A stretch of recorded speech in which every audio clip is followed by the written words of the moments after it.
Bullying can be verbal, physical, social or cyber over the internet. We're seeing this more and more in the community, and we're seeing more children impacted by this. It can lead to long-term mental health problems and can leave lasting effects on children. Now, not all children speak to their parents about it, so it's something the parents should just be aware about.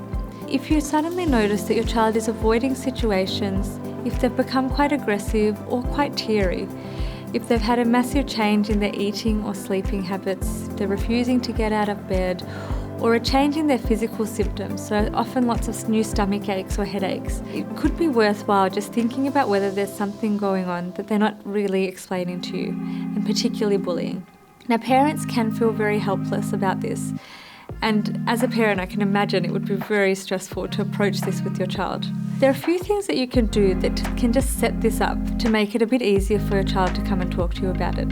You want to create a safe environment at home so that your child can feel comfortable talking about it, so that they can come to you if there's a problem. Check in often, especially if your child seems off. The other important thing to chat about is cybersecurity.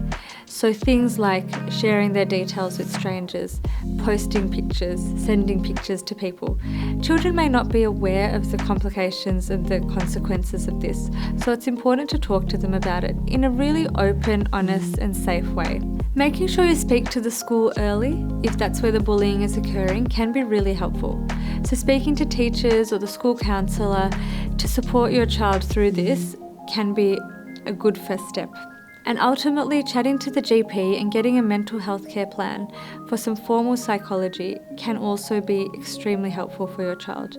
Teaching them methods to cope and methods to deal with the bullying that could be going on. And I know it seems really scary that your child might need to have this sort of support, but making sure that you're aware of the resources and using them the best you can be really helpful to help your child through some really difficult times.